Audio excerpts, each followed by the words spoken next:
السلام علیکم۔ میں ظہیر میاں اپنے یوٹیوب چینل ظہیر روحانی فائدے میں اپنے سبھی ویورز کا استقبال کرتا ہوں۔ سائف اللہ دا سورڈ آف اللہ تبارک و تعالی، اس سیریز کی اگلی قسط آپ کے سامنے پیش خدمت ہے۔ بسم اللہ الرحمن الرحیم۔ اسلامی عقیدے کے لحاظ سے اور عسکری لحاظ سے بھی ایک ایسی طاقت بن چکا تھا کہ رسول کریم صلی اللہ علیہ وآلہ وسلم کہ بھیجے ہوئے ایلچی کہیں بھی چلے جاتے تو انہیں شاہی مہمان سمجھا جاتا اور ان کا پیغام احترام سے سنا جاتا تھا۔ رسول کریم صلی اللہ علیہ وآلہ وسلم نے دور دراز کے قبیلوں اور چھوٹی بڑی حکومتوں کو قبول اسلام کے دعوت نامے بھیجنے شروع کر دیے تھے۔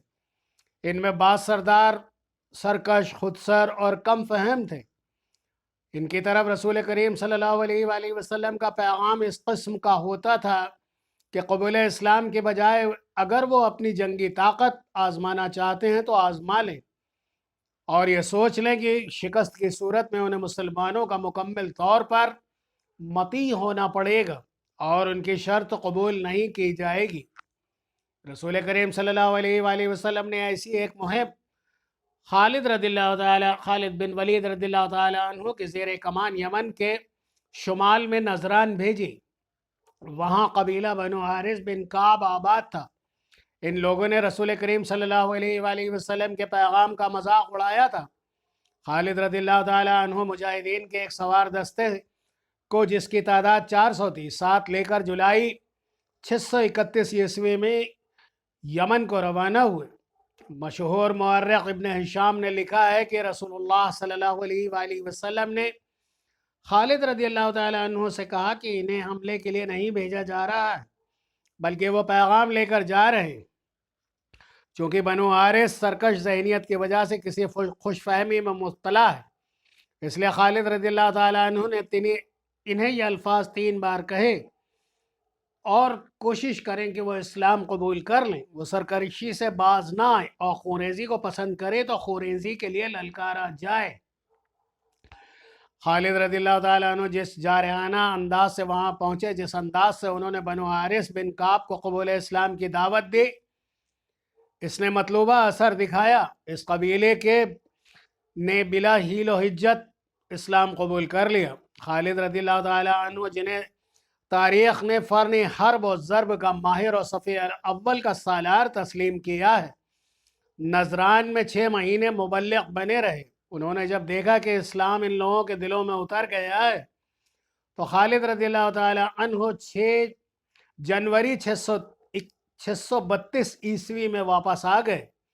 ان کے ساتھ بنو حارث کے چند ایک سرکردہ افراد تھے جنہوں نے رسول کریم صلی اللہ علیہ وآلہ وسلم کے دست مبارک پر بیعت کی۔ رسول خدا صلی اللہ علیہ وآلہ وسلم نے ان میں سے ایک کو امیر مقرر کیا۔ اسلام کے دشمنوں نے جب دیکھا کہ مسلمانوں کو میدان جنگ میں شکست دینا ممکن نہیں رہا اور یہ بھی دیکھا کہ اسلام لوگوں کے دلوں میں اترتا جا رہا ہے، تو انہوں نے اسلام کو نقصان پہنچانے کا اور ایک طریقہ اختیار کیا۔ یہ تھا رسالت اور نبوت کا دعویٰ۔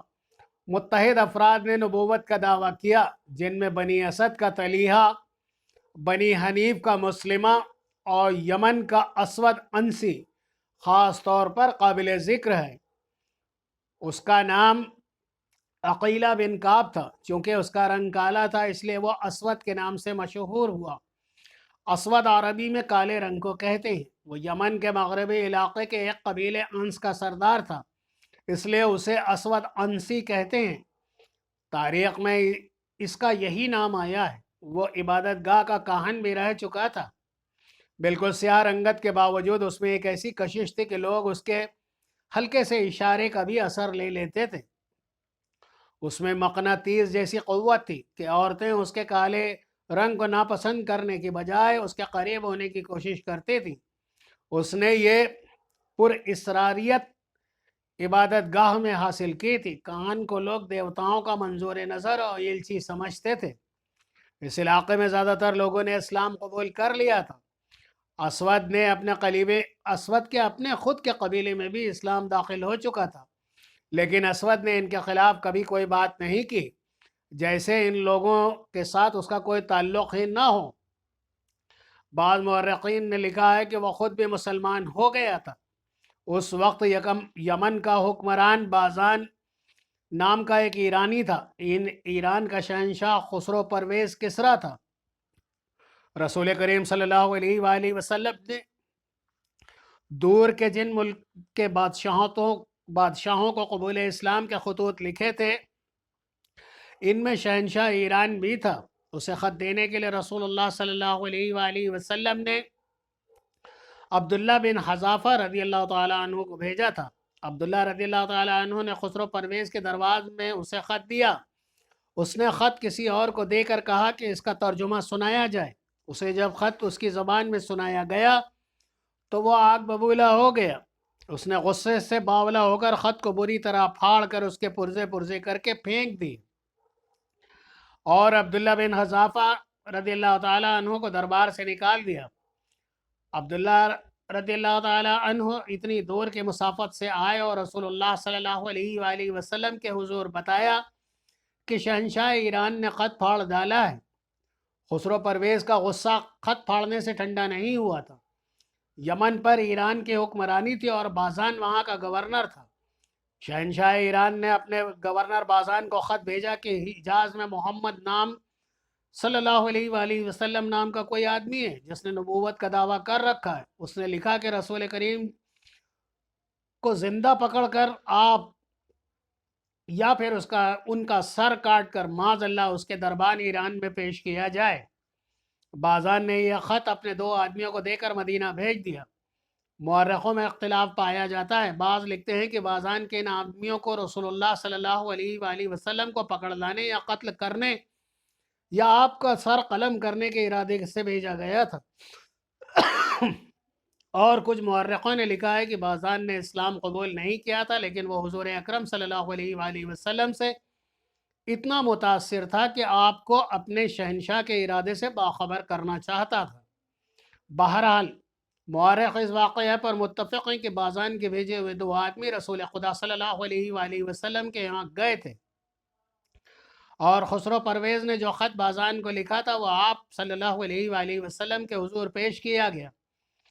رسول خدا صلی اللہ علیہ وآلہ وسلم نے خط دیکھا اور آپ صلی اللہ علیہ وآلہ وسلم نے مسکرا کر کہا کہ شہنشاہ ایران گزشتہ رات اپنے بیٹے شیخیہ کے ہاتھوں قتل ہو گیا ہے، اور آج صبح سے ایران کا شہنشاہ شیخیہ ہے۔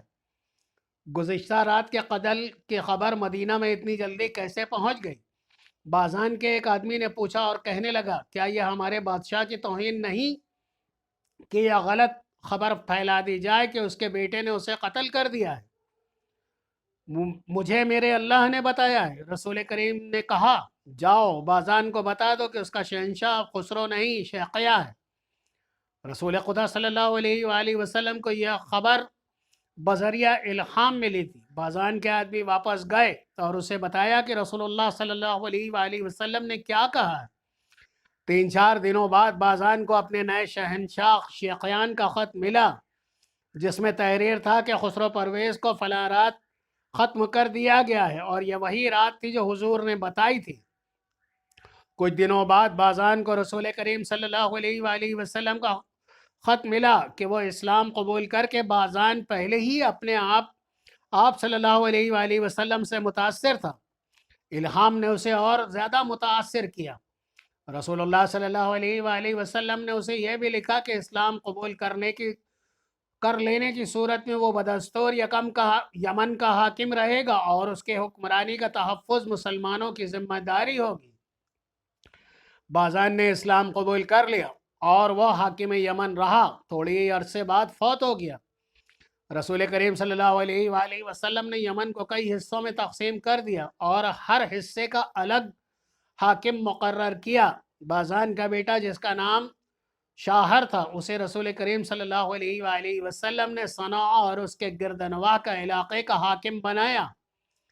یہ خبر اڑی تھی کہ اسود ینسی یمن کے علاقے مزہج میں چلا گیا ہے اور ایک غار میں رہتا ہے جس کا نام خبان ہے۔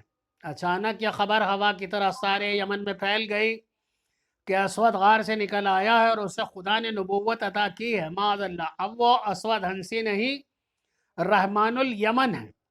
خبر سنانے والے کسی شک کا اظہار نہیں کرتے تھے، بلکہ وہ مصدقہ خبر سناتے تھے کہ اسود کو نبوت مل گئی ہے، انہوں نے اسے نبی تسلیم کر لیا ہے، جا کر دیکھو۔ خبر سنانے والے کہتے پھرتے تھے کہ مذہب جا کر دیکھو، رحمان الیمن مردوں کو زندہ کرتا ہے، آگ کے شعلوں کو پھول بنا دیتا ہے۔ چلو لوگو چلو، اپنی روح کی نجات کے لیے چلو۔ جن لوگوں نے اسلام قبول کر دیا تھا وہ بھی مذہب کو دوڑ اٹھے۔ اسود چونکہ کہان رہ چکا تھا، اس لیے لوگ پہلے ہی تسلیم کرتے تھے کہ دیوتاؤں نے اسے کوئی پراسرار طاقت دے رکھی ہے۔ اب اسے نبوت کا دعویٰ کیا تو لوگوں نے فوراً اس دعوے کو تسلیم کر لیا۔ غار خبان کے سامنے ہر لمحہ لوگوں کا ہجوم رہنے لگا۔ وہ اسود کی ایک جھلک دیکھنے کو بےتاب رہتے تھے۔ وہ دن کو تھوڑے سے وقت کے لیے باہر نکلتا تھا اور غار کے قریب ایک اونچی جگہ پر کھڑے ہو کر لوگوں کو قرآن کی آیت کی طرز کے جملے سناتا اور کہتا تھا کہ اس کے پاس ایک فرشتہ آتا ہے اور اسے ہر روز خدا کی طرف سے ایک آیت اور راز کی ایک دو باتیں بتا جاتا ہے۔ وہ لوگوں کو اپنے معجزے بھی دکھایا کرتا تھا، مثلاً جلتی ہوئی مشال اپنے منہ میں ڈال لیا کرتا، اور جب مشال اس کے منہ سے نکلتی تو وہ جل رہی ہوتی۔ اس نے ایک لڑکی کو ہوا میں معلق کر کے بھی دکھایا۔ ایسے ہی چند شعبدے بازی جو وہ لوگوں کو کر کے دکھاتا تھا، لوگ انہیں معجزے کہتے تھے۔ ایک تو وہ چرب زبان تھا، دوسرا وہ خوش لہن تھا، اس کے بولنے کا انداز پرکشش تھا۔ اس نے یمن والوں کو یہ نعرہ دے کر کہ یمن یمن والوں کا ہے، اس کے دل موہ لیے تھے۔ یمن بڑی مدت سے ایرانیوں کے زیر نغی چلے آ رہے تھے۔ ایرانی تسلط بازان کے قبول اسلام کے ساتھ ختم ہو گیا تو حجاز کے مسلمان آ گئے۔ اس کے علاوہ وہاں یہودی، نصرانی اور مجوسی بھی تھے۔ یہ سب اسلام کی بے یقینی چاہتے تھے۔ انہوں نے اسود عنسی کی نبوت کے قدم جمانے میں در پردہ بہت کام کیا۔ اسود اپنی نبوت کی صداقت ایک گدھے کے ذریعے ثابت کیا کرتا تھا۔ اس کے سامنے ایک گدھا لایا جاتا، وہ گدھے کو کہتا بیٹھ جا تو گدھا بیٹھ جاتا، پھر کہتا میرے آگے سر جھکا تو گدھا سجدے کے انداز میں سر جھکا دیتا۔ گدھے کے لیے اس کا تیسرا حکم ہوتا کہ میرے آگے گھٹنے ٹیک دے تو گدھا اس کے آگے گھٹنے ٹیک دیتا۔ دیکھتے ہی دیکھتے اسود عنسی کو یمن کے لوگوں نے نبی مان لیا۔ اسود نے ان لوگوں کو ایک فوج کی صورت میں منظم کر لیا۔ اس نے سب سے پہلے نجران کا رخ کیا۔ وہاں رسول کریم صلی اللہ علیہ وآلہ وسلم کے مقرر کیے ہوئے دو مسلمان حاکم تھے، خالد بن سعید رضی اللہ تعالیٰ عنہ اور عمرو بن حزم۔ اسود کے ساتھ بہت بڑا لشکر تھا۔ جو نجران میں داخل ہوا تو وہاں کے باشندے بھی اس کے ساتھ مل گئے۔ دونوں مسلمان حاکموں کے لیے بھاگ نکلنے کے سوا کوئی چارہ نہ رہا۔ انہوں نے راہ فرار اختیار کی۔ اسود عنسی اس پہلی فتح سے سرشار ہو گیا اور اس کے لشکر کی تعداد بھی زیادہ ہو گئی۔ اس نے نجران میں اپنی حکومت قائم کر کے صنعاء کی طرف پیش قدمی کی۔ وہاں بازان کا بیٹا حکمران تھا، اس کے پاس فوج تھوڑی تھی، پھر بھی وہ مقابلے میں ڈٹ گیا۔ اس کی للکار نے اس کی فوج کے قدم اکھڑنے نہ دیے، لیکن شہر بن بازان چونکہ اپنی فوج کا حوصلہ قائم رکھنے کے لیے سپاہیوں کی طرح لڑ رہا تھا، اس لیے شہید ہو گیا۔ اس سے اس کی فوج کا حوصلہ ٹوٹ گیا۔ اسود کے خلاف لڑنے والے وہ یمنی بھی تھے جنہوں نے اسلام قبول نہیں کیا تھا، لیکن شکست کی صورت میں جان کا خطرہ مسلمانوں کو تھا۔ انہیں اسود کے لشکر کے ہاتھوں قتل ہونا تھا۔ اسود کسی مسلمان کو نہیں بخشتا تھا۔ چونکہ مسلمان جانے بچا کر نکل گئے اور مدینہ جا پہنچے، اسود عنسی جو اب رحمان الیمن کہلاتا تھا، حجر موت، بحرین، احسا اور عدن تک کے تمام علاقوں پر قبضہ کر کے تمام یمن کا بادشاہ بن گیا۔ اسلام کے لیے یہ بہت بڑا چیلنج تھا۔ شمال کی طرف سے رومیوں کے حملے کا خطرہ ہر وقت موجود رہتا تھا۔ اس خطرے کو ختم کرنے کے لیے رسول خدا صلی اللہ علیہ وآلہ وسلم نے ایک لشکر رومیوں پر حملے کے لیے تیار کیا تھا، جس کے سالار اعلیٰ 22 سال کے ایک نوجوان اسامہ رحمۃ اللہ تعالیٰ علیہ تھے، جو رسول کریم صلی اللہ علیہ وآلہ وسلم کے آزاد کیے ہوئے غلام زید بن حارثہ رضی اللہ تعالیٰ عنہ کے بیٹے تھے۔ زید بن حارثہ رضی اللہ تعالی عنہ بھی سالار تھے اور وہ موتا کے معرکے میں شہید ہو گئے۔ یمن کو ایک خود ساختہ نبی سے نجات دلانے کے لیے ایک بہت بڑے لشکر کی ضرورت تھی، لیکن لشکر رومیوں کے خلاف لڑنے جا رہا تھا۔ اگر رومیوں پر حملہ ملتوی کر کے لشکر کو یمن بھیج دیا جاتا تو رومی یہ فائدہ اٹھا سکتے تھے کہ مدینے پر حملہ کر دیتے۔ یہ خطرہ مول نہیں لیا جا سکتا۔ رسول اکرم صلی اللہ علیہ وآلہ وسلم نے دوسری صورت یہ سوچی کہ یمن میں جو مسلمان مجبوری کے تحت رہ گئے ہیں اور جنہوں نے اسود انسی کی اطاعت قبول کر لی ہے، انہیں اسود کا تختہ پلٹنے کے لیے استعمال کیا جائے۔ اس طریقہ کار کو حضور کے تمام سالاروں نے پسند کیا۔ اس مقصد کے لیے چند ذہین قسم کے افراد کو یمن بھیجا گیا۔ رسول اکرم صلی اللہ علیہ وآلہ وسلم کے انتخاب قیس بن حبیرہ پر پڑی۔ آپ صلی اللہ علیہ وآلہ وسلم نے انہیں بلا کر یمن جانے کا مقصد سمجھایا اور پوری طرح ذہن نشین کرایا کہ انہیں اپنے آپ کو چھپا کر وہاں کے مسلمانوں سے ملنا ملانا ہے اور ایک زمین دوز جماعت تیار کرنی ہے جو اس جھوٹے نبی اور عیش و عشرت میں ڈوبے ہوئے خود ساختہ بادشاہ کا تختہ الٹے۔ آپ صلی اللہ علیہ وآلہ وسلم نے قیس بن حبیرہ سے یہ بھی کہا کہ وہ مردانہ سے اپنی روانگی کو خفیہ رکھیں اور یمن تک اس طرح پہنچے کہ انہیں کوئی دیکھ نہ سکے۔ اس پر خطر مہم کو زیادہ مستحکم کرنے کے لیے رسول اکرم صلی اللہ علیہ وآلہ وسلم نے بن حنیس کو ایک خط دے کر یہ کہا کہ یمن میں کچھ مسلمان سردار موجود ہیں جنہوں نے مجبوری کے تحت اسود کی اطاعت قبول کر لی ہے۔ یہ خط انہیں پڑھوا کر ضائع کر دینا اور باقی کام قیس بن حبیرہ کریں گے۔ اسود انسی نے جب صنعاء پر حملہ کیا تھا تو وہاں کے حاکم شہر بن بازان نے مقابلہ کیا اور وہ شہید ہو گیا تھا۔ اس کی جوان سال بیوی جس کا نام آزاد تھا اسود کے ہاتھ چڑھ گئی۔ آزاد غیر معمولی طور پر حسین ایرانی عورت تھی۔ اس نے اسود کو قبول کرنے سے انکار کر دیا تھا، لیکن اسود نے اسے زبردستی اپنی بیوی بنا لیا تھا۔ آزاد اب اس شخص کی اسیر تھی، لیکن وہ انتہائی درجے کی نفرت کرتی تھی۔ اکیلی عورت کر ہی کیا سکتی تھی؟ اس کی خوش نصیبی صرف اتنی تھی کہ وہ اسود عورتوں کا دل دادا تھا۔ اس نے اپنے رحم میں 20 عورتیں رکھی ہوئی تھی۔